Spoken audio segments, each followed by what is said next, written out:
I'd rather like the seat I'm sitting in right now. Okay.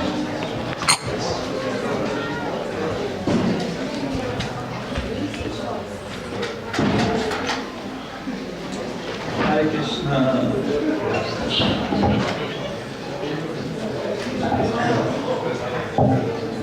Is everyone having a good time at this camp?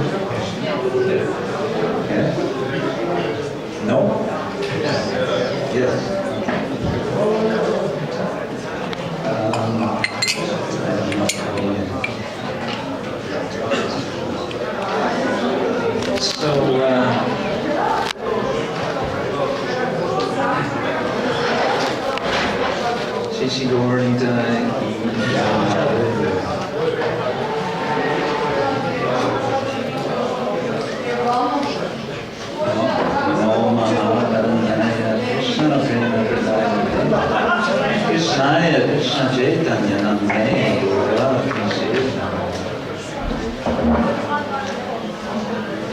Nityananda Mahanami Sarvananda Karambaram Harinam Prasamreva Avruta Shiromani Panchadatvarnakam Krishnam Kari Swarupakam Bhaktavataram Bhaktatyam Namami Bhakta Shaktikam. Now, I'm wondering if it would be possible for all of those in the back to move your discussions outdoors, if possible. If not possible, then it's not possible. Okay. We're having, what shall we say, a bonus session. I was not planning to have a further seminar, but our dear friend Madhumani Prabhu, he's a wonderful organizer. He's so incredibly flexible. He's ready for changes that come at any moment, and the changes do come, not just at any moment, but at every moment. So So he asked me yesterday evening, could I do one more session? And so I thought, well, yes, why not? But I think I want to do something a little different this time. We've essentially talked about the adventures of the four Kumaras. This morning we heard wonderful further adventures of the four Kumaras from His Holiness Satchidananda Swami. But I want to continue reflecting on the pastime that we've been discussing of entering Vaikuntha without a visa, as I call it. And this is in the spirit of, again, Satchidananda Swami's discussion about how to read the Bhagavatam in such a way as to really appreciate and to relish. And so we've heard Shravanam, Mananam, Nididhyasanam, and Vandanam. So for further digestion, if you like, this might be connected with both Mananam and Nididhyasanam. Just a little detail before we go into this about these terms. Mananam has it's connected with manas, the mind. So it's something that we do with our minds. We think about things, and of course the whole process of thinking is interesting. How does it work? We find that we use our intelligence. We also use our memory. And one very valuable practice with this process of studying Bhagavatam is to think, okay, I just now read this. What else in the Bhagavatam does this remind me of? What is either similar to what I'm reading, or is perhaps in contrast? Maybe there's a kind of opposite sort of pastime. And an example of this in our context, we're speaking about entering Vaikuntha. It occurred to me a couple of days ago, we might think of a kind of opposite story, if you like, of Ajamila. Ajamila, we know, finds himself, because of his own, let's say, inattention in the matter of his sadhana. After some time, at the end of his life, finds himself getting dragged down to hell. So you have the four Kumaras on the way to Vaikuntha, and you have Ajamila getting dragged down to hell. But of course, what happens with Ajamila?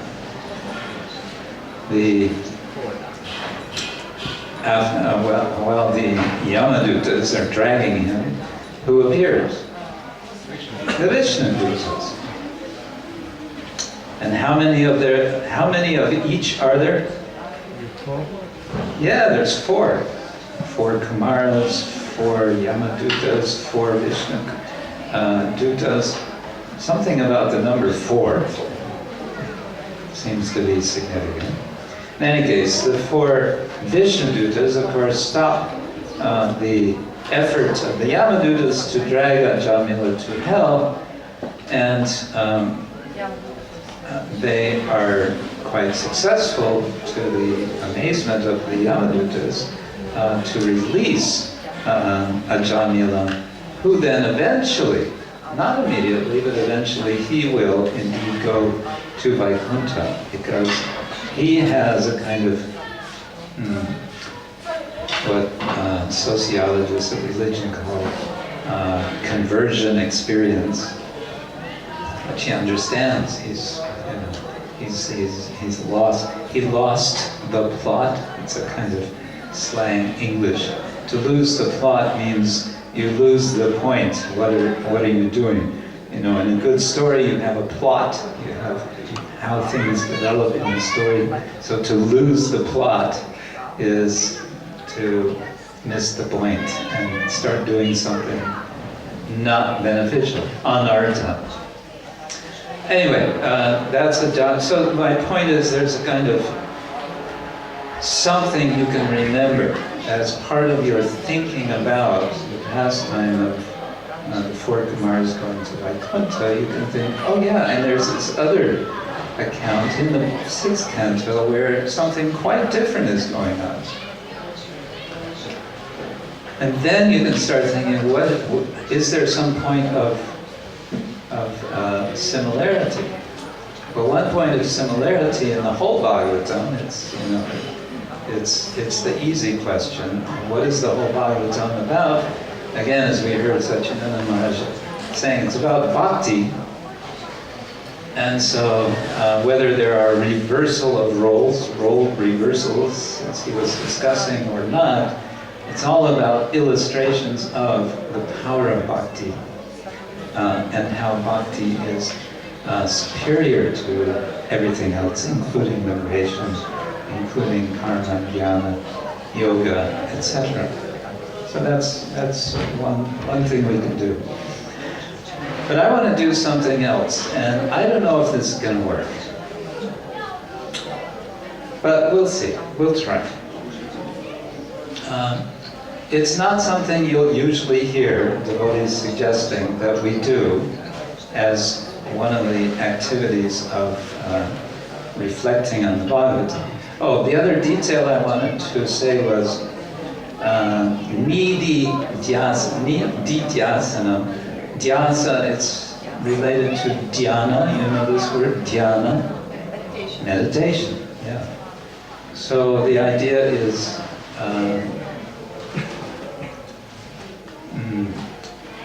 I think the way Satchidananda Swami put it, it's the actual swallowing of the food, so to say. First you put it in the mouth, that's shravanam, then you chew it, that's mananam, and then you swallow it, that's nididhyasana. And then vandanam, he said, is the body absorbs it. Yeah? Because without absorbing, you can eat so much if your body can't absorb it. People have this problem. Their digestion doesn't work. The chemicals are not doing what they're supposed to. In any case, dhyana. What kind of associations in our minds do we have with the idea of dhyana? Anything? What comes to your mind when you think of meditation or dhyana? So we're doing free association now. There's no right or wrong answer here. That's just free association. Maybe for you the idea is something I don't want to do. That's fine. Okay. Concentration. Connection. Okay. Huh? Going within. Good. Calmness. Good. Focus. Yeah. Being here now. Okay. Good. Discipline. Huh? Discipline. Okay. Yeah. Thinking about something or somebody. Thinking about something or someone. Good. Anything else? Absorption. Okay. Exclusion of the external. Exclusion of the external. Okay. Yeah. Right. So all of these we are connecting somehow or other with the idea of meditation. I think it's interesting cultural phenomena. Maybe it hasn't yet come so much to this part of the world, but in Western Europe and in America, everyone's talking about mindfulness. Mindfulness. This is a term which is borrowed, or it's taken very much from Buddhist traditions, where they have the Eightfold Path, and one element of the Eightfold Path is right mindfulness, they call it. I don't know what the original Pali is, not Sanskrit, but Pali. But in any case, somehow it's now become a very popular idea, such that I've seen, very recently I was one of my, okay, true confession, one of my bad habits.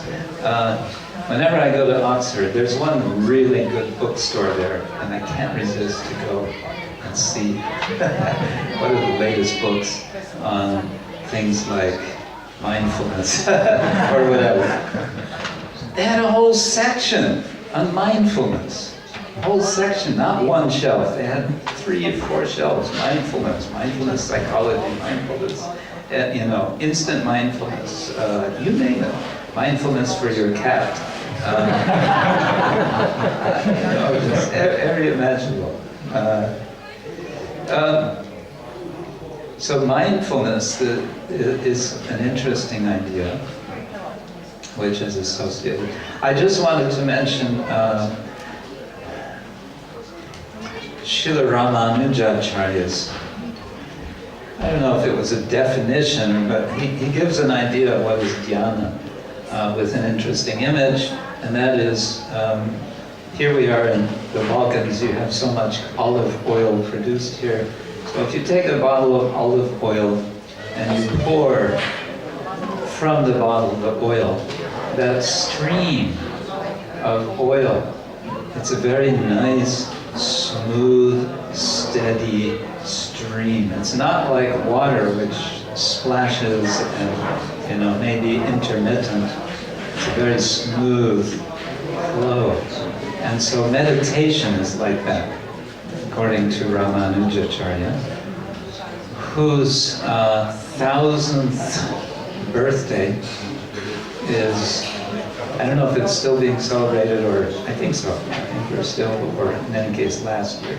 1,000 years ago, Ramanujacharya, they had big celebrations in India. Anyway, this is a nice image. Images are part also of our thinking. That's why also Srila Prabhupada very much wanted paintings of his, for his books. He actually wanted a painting on every other page. That would make for very expensive books, just the printing of color paintings, very expensive. But that was his idea. Let there be lots and lots of illustration. And a little footnote to that is one time a devotee asked Srila Prabhupada a very interesting question. There were different paintings of Krishna in the room where they were. I don't remember, was it Prabhupada's room? And each of the paintings were quite different styles. And because they were different styles, this devotee was concerned that Srila Prabhupada, so we have all these different paintings of Krishna. So we say they are Krishna, but they're different. So which one is more like Krishna? Which one is, really, which one is really, that's Krishna, this is less Krishna. So which one? And Prabhupada, apparently he looked a bit bewildered. What kind of a question is that? He said, they're all Krishna. And even one time, Prabhupada received a picture of Krishna that had been made by a small child. It was quite, childlike, rather crudely done, when they say. Crude is a very negative word in English, but childlike. And Prabhupada kept that picture, and he was on a flight from somewhere to somewhere. On the flight, and he put the picture in front of himself, and he was chanting japa and looking at Krishna. So they're all Krishna. Point I was making, though, is with images. We have visual images. We have also audio images. We also have, what is it? Oracular? No. Olfactory images. Thank you, yes. And we talked about that yesterday morning. The 4 Kumaras breathe the tulsi mixed with the kinjalka. of the Lord's lotus feet.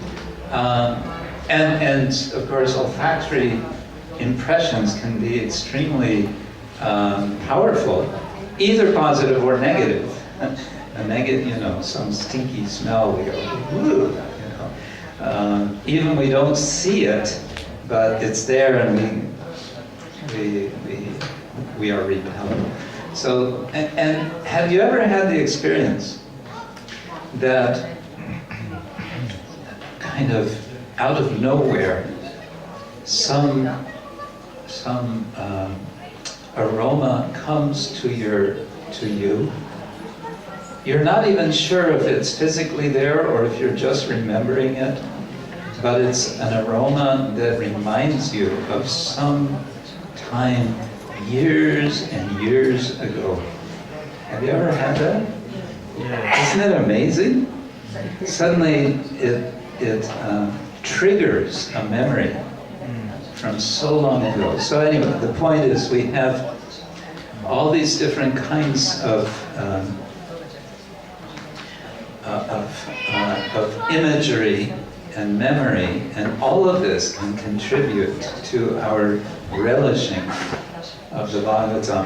And I say relish we associate with physical taste, with the tongue. In English, and perhaps also in your languages, when you say someone has good taste, we're saying someone is, has refined culture. Oh, you have very good taste in clothing, or you have very good taste in something else. Music. Yeah, music. Somebody likes straight edge hard rock music. No. Okay. Different taste. And there's an ancient Latin expression that I never remember, but you can't argue about taste. Taste is just what people have. Can't argue. Non disputandum. De gustos non disputandum. De gusti non. De gustimus non disputandum. That's it. Yeah. But our whole, business about Krishna consciousness is about refining, developing taste. That's called rasa. That's what the whole nectar of devotion, Bhakti Rasamrita Sindhu, is about. And a person who, in Sanskrit, a person who is considered to have fine, refined taste is called sa-hridaya. Sa means with, and hrida, hrid means heart. Sa-hridaya, with heart. With, in English, it's actually a French word, connoisseur. A person who can relish something is a connoisseur of that particular whatever it is, food or wine or whatever, is a connoisseur. In Sanskrit, it's sahridaya. And this is what we're actually trying to cultivate. We understand we can't do this by ourselves. Therefore, the fourth point, vandana, prayer. Prayer means, what is prayer? It's actually opening the heart to the Lord.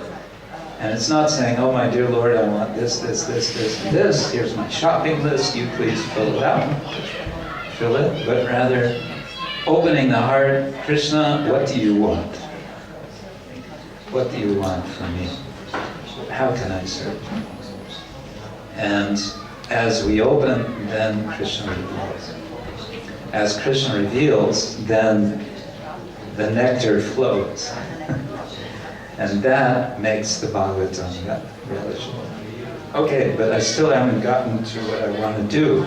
Let's get back to the four Kumaras and the Jayandi, the two gatekeepers. And what I want to do is ask the question, can we think of different scenarios We all know what the Bhagavatam has told us has happened. What has happened? The four Kumaras were stopped. The four Kumaras respond by pronouncing what we call a curse, which is referred to as a curse in the Bhagavatam. There is the giant Vijaya. They quickly wake up to their mistake and they beg forgiveness, but they accept. Lord Vishnu comes, and Lord Vishnu gives essentially his blessings for everything that's happened. Right? That's what's happened. Now, my question is, could we imagine, now I'm bringing in a whole different dimension here, imagination. Yeah, this gets tricky.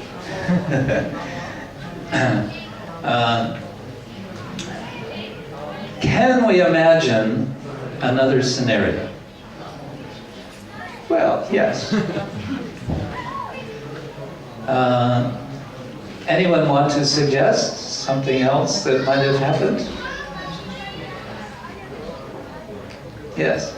The Kumaras accept the repenting. The Kumaras accept the repenting of Giant Vijaya and then retract the curse. Okay, that's a possibility. I might comment just that in the Vedic tradition, you see this again and again. There's this notion that when a curse has been made, or when a vow has been made, or also a blessing, because of the power of words, they take on a kind of independent life of their own. You cannot retract them. It's been done. It's a done deal. Sorry. But what will often happen is they will add something. They will add some footnote, some clause. They'll make it nice, which is, in a sense, what happens in this case. What else? Anything else? Yes. It could have happened that the Kumaras give up their desire to see the Lord. It could have happened that the four Kumaras give up their desire to see the Lord. I see somebody shaking their head. No, they wouldn't do that.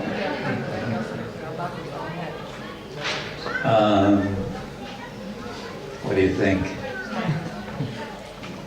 Not in the Bhagavatam, right? Oh well, okay, we won't go.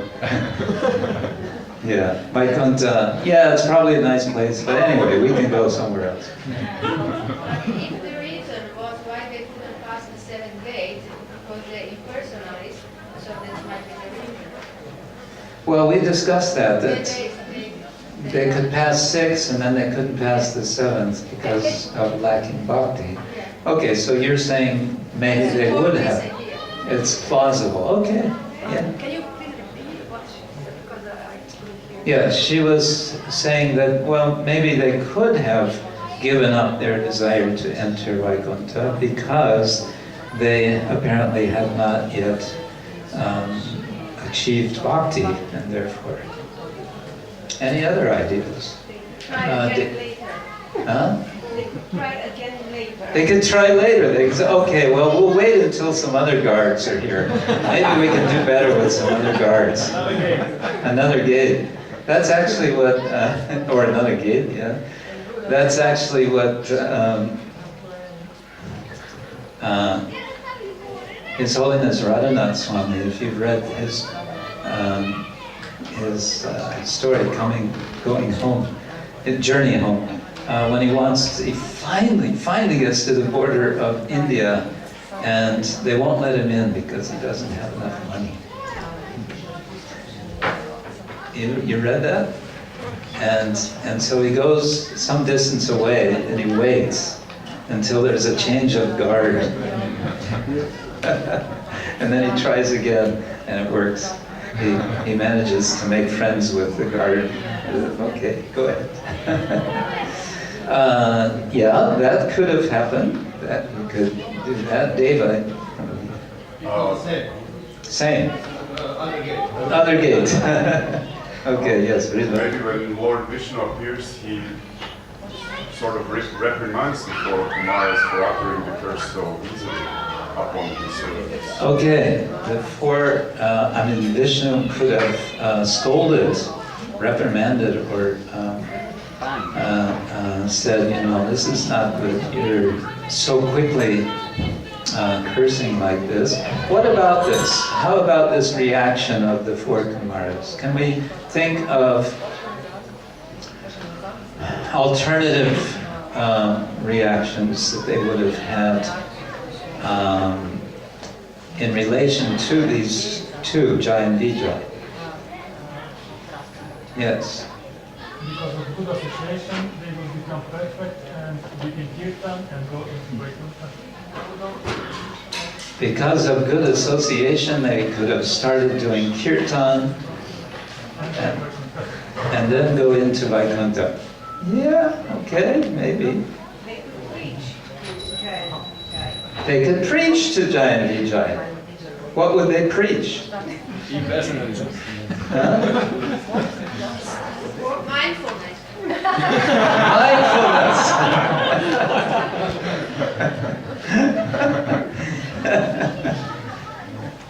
Yes. What would they preach? You want to say? Krishna. Yes. Yes. They would preach, they would support their cause, not preaching. They would support Yeah, whose cause? their own cause. Yeah. Why, Oh, I why see. they should go to You should let us in because. cause. Hmm. Okay. See exactly what is going on. What would be the clincher reason for them to give? Why they should let them in?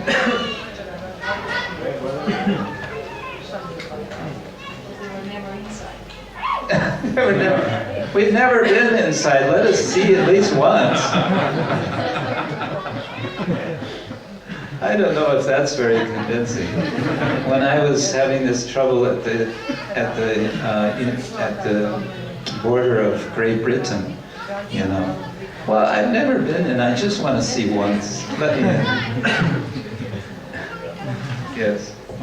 They could have asked the Jai Vijaya, what is their criteria? What's the criteria? How do we get ourselves qualified so that we can go in? Probably they would have said, first thing is put on some clothes. It could also, we're just having some fun imagining what other scenarios might be. It could be that Jai and Vijay and other guards in general have had experience in the past of naked sages coming, and they know that it doesn't really fit with the dress code for Vaikuntha, but they don't want to turn away sages because they know that sometimes they may get upset and they curse. So what they do is they keep a cabinet where they keep some clothes. So you're welcome in, but we are going to have to clothe you in a dhoti and kurta. Just come with me and we'll. And I'm saying this, it sounds kind of silly, but there's one temple in Kerala, the Padmanabh temple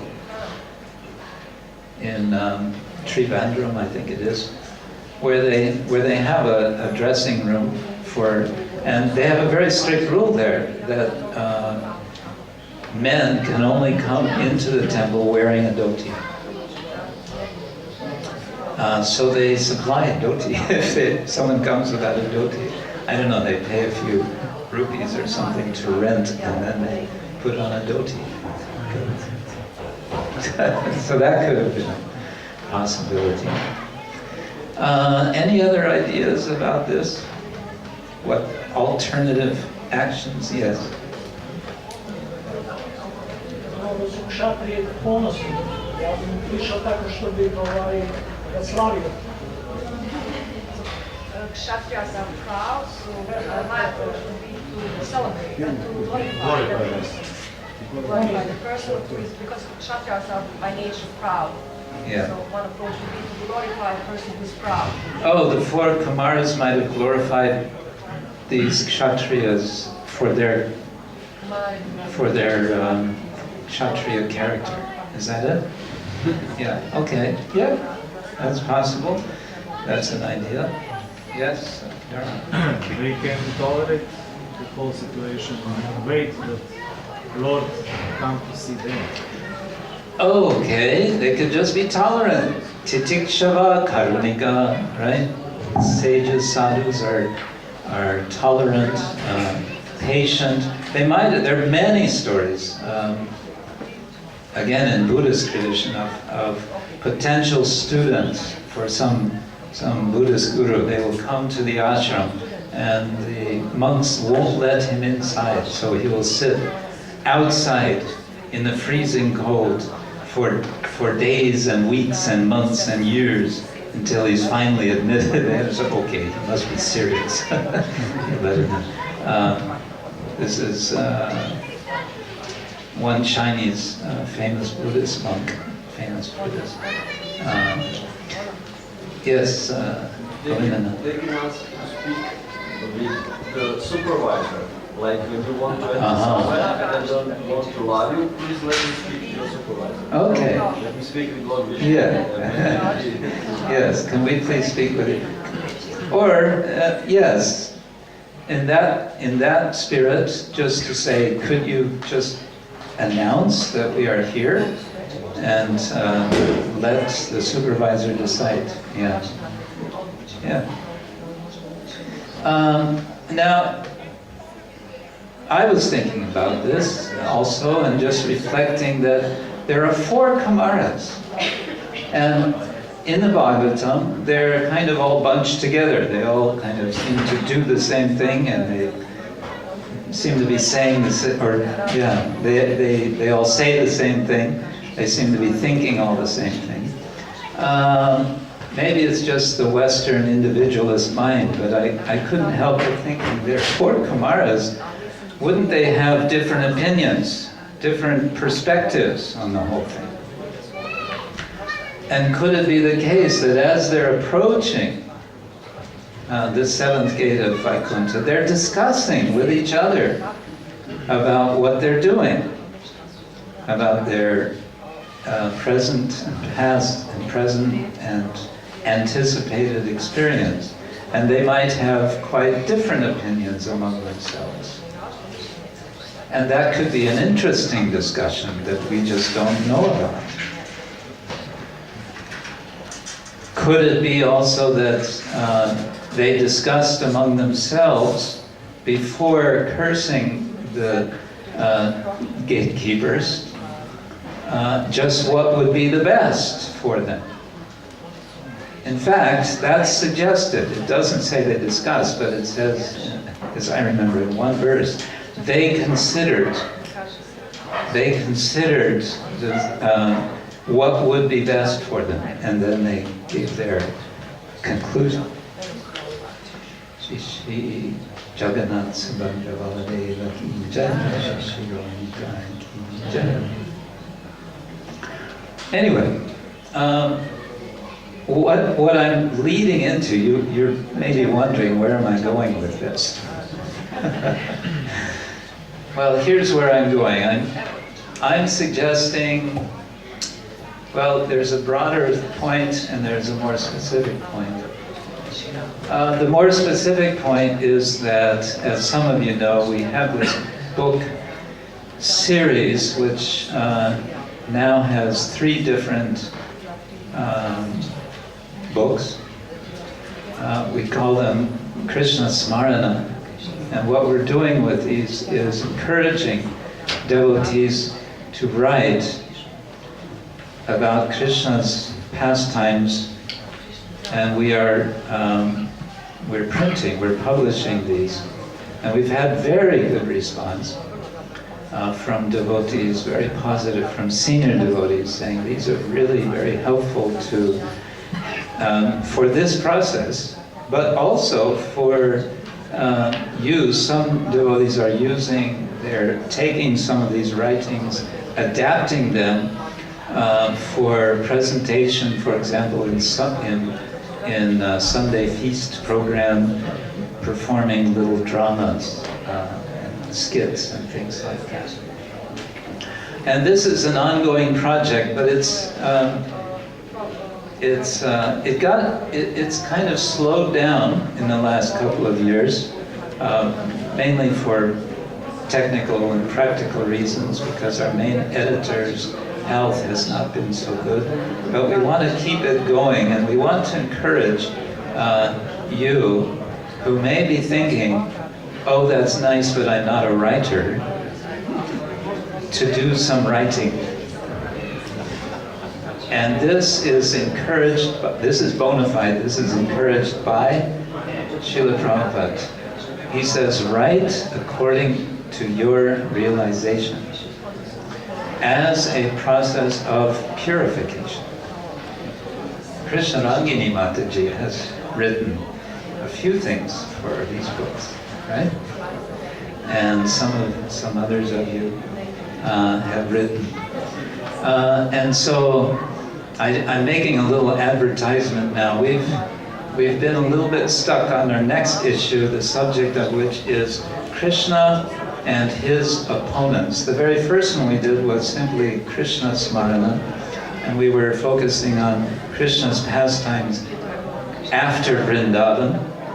Then we did Rama Smarana, based on Rama Lila from Ramayana. And then we had Gora Smarana. Now we're sort of going back over and back to Krishna. And now we're being a little more specific. Krishna and his opponents. We didn't say Krishna and the demons because there are some opponents of Krishna who are not demons, but at some point they become opponent. Like Lord Brahma when he steals the cow, he's like a kind of opponent. Indra when he sends the storm, so these are opponents. So we want to invite you to consider doing this as a practice for your own meditation on Krishna Lila. One of the ancient authors of the Latin world of Rome, Cicero, once said that there is no better way to focus the mind than to engage the mind in the subject you want to think about by writing. And you may experience this, those of you who do some writing. This is a wonderful way to sharpen the mind, to focus the mind, because you have to think what words to use. Writing is actually a kind of public activity.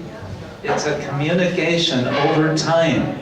It's a little bit mystical. You can write something and somebody 1,000 years from now could read it. Imagine that. Now, I just said something that's probably I shouldn't have said, because this will scare you. Oh, I can't write something that someone will read 1,000 years from now, because then they will say, who was this crazy person writing this? But no, even if you're writing only for yourself, you're still writing, and you're still putting it on paper or putting it in a computer, and it's putting it out there in the world. And as soon as you do that, you actually don't have control over it. You don't have full control. And that's nice. And writing, we hear a lot about reading, and we're hearing how important it is to read consciously, conscientiously, with attention, with devotion. And it begins with Shravanam. There are 9 processes of devotional service. First Shravanam, and what's the next? Kirtanam. Kirtanam. One form of Kirtanam. And it was a form which Srila Prabhupada made what he considers most important, was writing.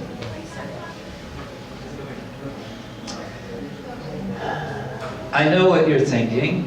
You're thinking either I'm not a writer, so I don't write. I'm not a writer. People who write, they are writers. I am not a writer.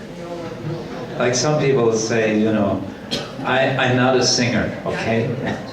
Don't ask me to sing in kirtan, I'm not a singer. But we say, no, just sing. Even you're not a singer, sing, right? And then we try it and we find, yeah, actually it's nice. You may be saying that, or you might be saying, hey, come on, I'm just barely getting my 16 rounds done. What to speak of reading something? And now you want me to write something. I don't have time. I hardly have time for what I absolutely have to do, and you're saying I should write. Forget it. To this I will say, a famous English saying, which Prabhupada sometimes would quote, where there is a will, there's a way. How do you say it in Serbian? Gdje ima volje, ima i načina. Gdje ima volje, ima i načina. Ima i način. Yeah. So you have the same thing. So, anyway, this is my humble suggestion. This is a much bigger topic than I think I should begin to end. And maybe there's some question we can talk. But one more advertisement, and that is we have this Krishna and his opponents, and we have a new project, they're sort of overlapping, Krishna and his cows.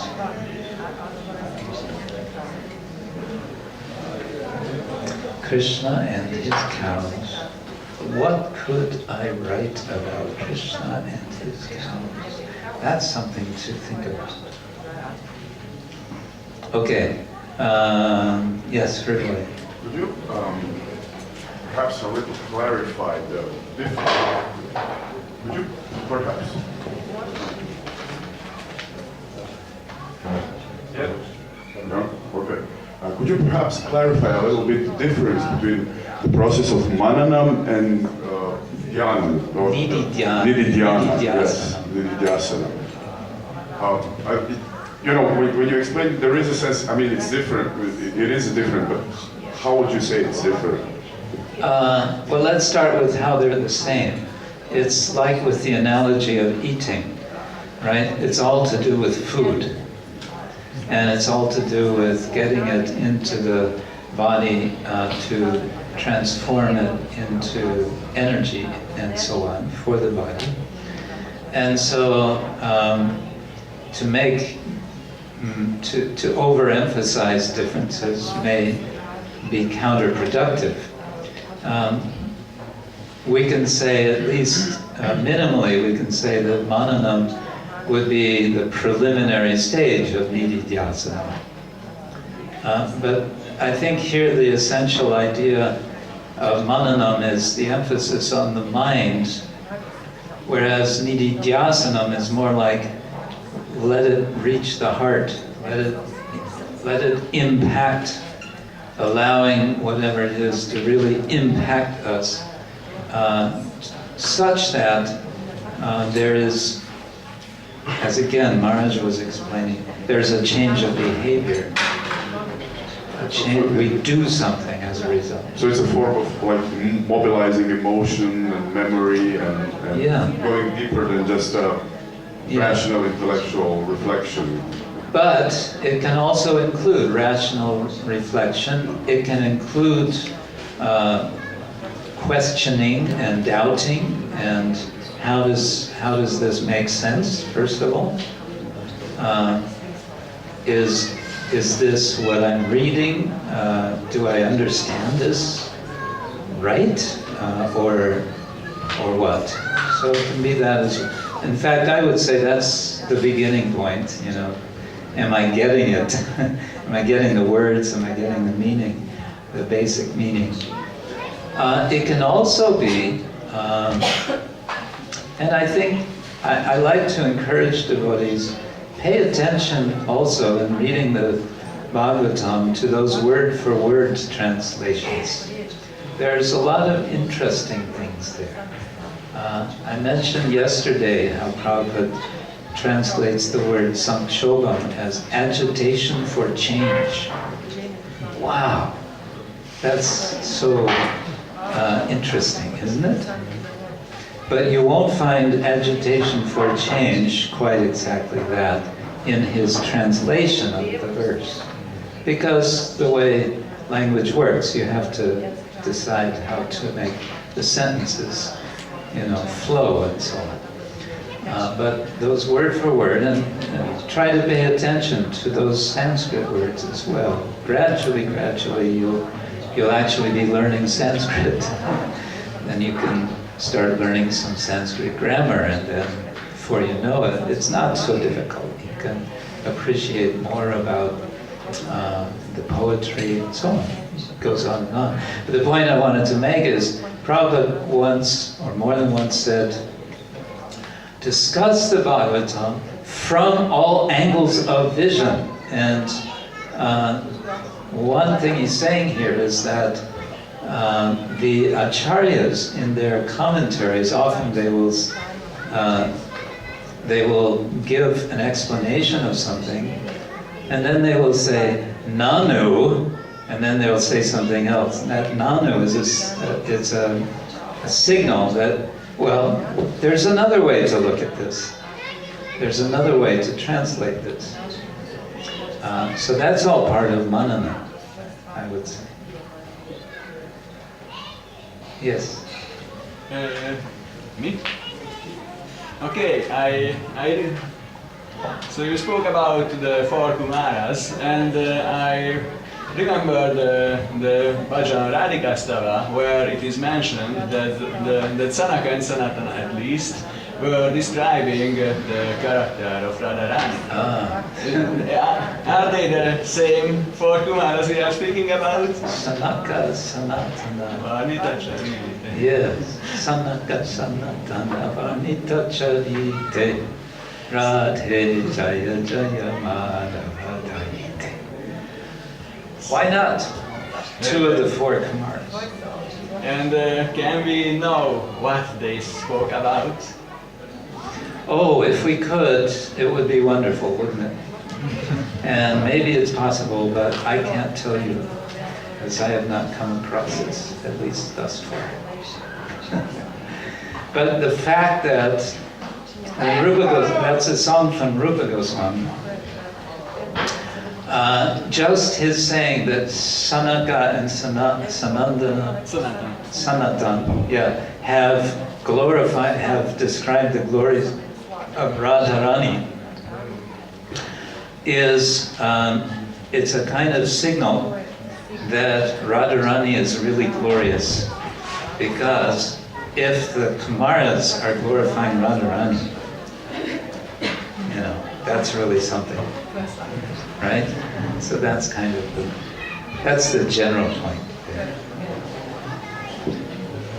Yes, Haragati. I want to ask, it is true that Arjuna was once Krishna's opponent?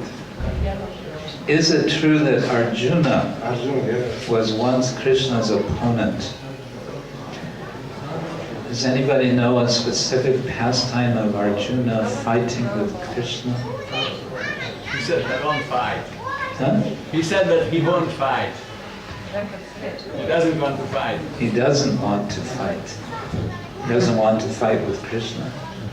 Fight against in the Kurukshetra war. He didn't want to follow Krishna's Oh, okay, yeah. That sort of opposition, you can say, was there. There may be something, but there's so much. I mean, in the Mahabharata, there's so many pastimes. I'm not much of a Mahabharata vidvan, so I won't say that no, there's never been a time. They are identified as Nara Narayana Rishi, sometimes Nara Narayana Rishis, plural, and sometimes Nara Narayana Rishi, singular, like 2 in 1. So they're kind of Achintya Veda different and non-different. There is a pastime of Nara Narayana in 12th canto that Indra wants them, because they're meditating, he wants them to fall down from their meditation. The usual story, he sends apsaras. Nara Narayan are very amused at this, and Narayana, he takes a mango, and he takes the juice from the mango, and he draws an image on his thigh. The Sanskrit word for thigh is uru. And this image is of a woman. And the image is so beautiful. She comes alive from his thigh. And when the apsaras see this image, they immediately surrender. They're embarrassed. And this image becomes Urvasi. Uru-vasi, she who resides, Vasin, in the Uru of Narayana. That's the story. How did we get there? Oh, Arjuna. So Nara Narayana. Yeah. Right. Okay. Let me put you on the spot. I've put my little promotion here. Who of you feel now you would like to give a try to write something for our little project, Krishna and his opponents? I'm getting higher. 1, 2, 3, 4, 5. No others? 6. Only men and Krishna Rangini. No other ladies. You don't have to write in English. You can write in Serbian, Croatian, Swiss, German, or whatever. And for publishing, we'll find someone, if you cannot find someone, to translate. Okay, not to put you on the spot, but please write something. Do it within the next month, if possible. And send it to Rasodari Hari. Okay? Yes, you can do that? Not so sure. If you want to write something and you're not so sure if you're on the right track, you can mention that, and we can maybe give you some suggestions how to improve. Okay? Would you like that?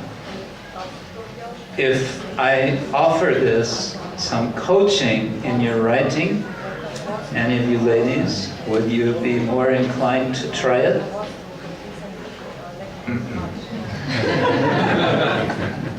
All right. I'll have to think of another way to go about this. Huh? Yeah, if Satchidananda Swami says, please do this, then you will go, oh yes.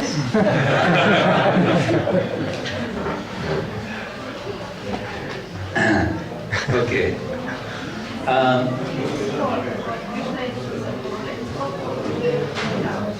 Either one or both. Yes. Yes. If you want to get some idea of how we're doing this, have a look. I think there are some copies. I'm not sure. I think I saw Gora Smarana at the table out here. You can read some samples.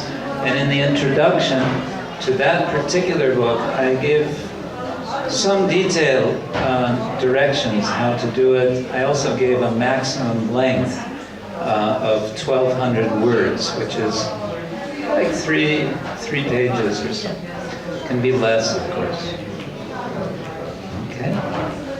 Anyway, you think about it. You're not committing yourself, but maybe Lord Jagannath today in Rath Yatra will reveal himself to you and say, Mataji, you should write something for this. Yeah, could happen. Watch out.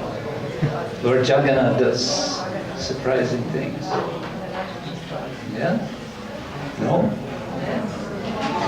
So, today is Jagannath Rath Yatra. Let us also, during the Rath Yatra, remember Chaitanya Mahaprabhu in Rath Yatra. What was Chaitanya Mahaprabhu doing in Rath Yatra in Jagannath Puri?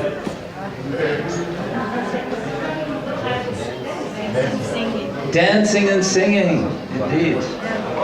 Did he dance and sing only in one form?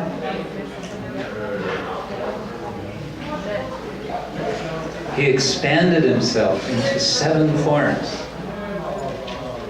Did everyone see that there were 7 forms of Lord Chaitanya?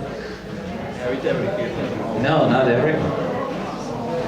But those who were allowed to see, they could see.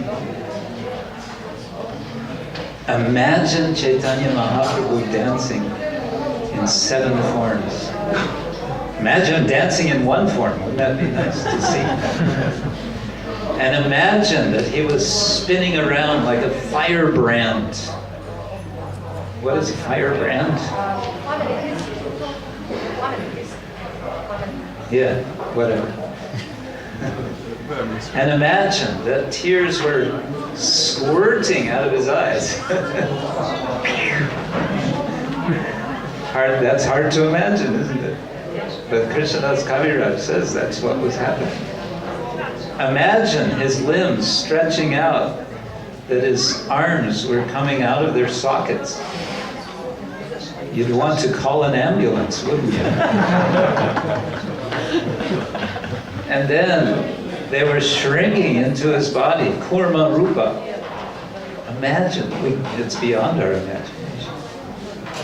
The whole earth was tipping back and forth as Lord Chaitanya was dancing, and Nityananda and all the associates. So as we're on kirtan, we should actually feel, let us remember Chaitanya Mahaprabhu. If we remember Lord Chaitanya's dancing and singing in kirtan with Lord Jagannath, Lord Chaitanya may also come. Lord Jagannath is present, yes. So why should not Lord Chaitanya also be present? Then it will be very nice. And then all the people around will feel, oh, there's something special happening here. Let me find out something more about these people. Maybe they're not so crazy after all. Shishi Gaur Nitai ki, Shishi Jagannath Subhadra Baladeva ki, Shri Jagannath Rath Yatra Novi Sad ki, Gaur Premanand.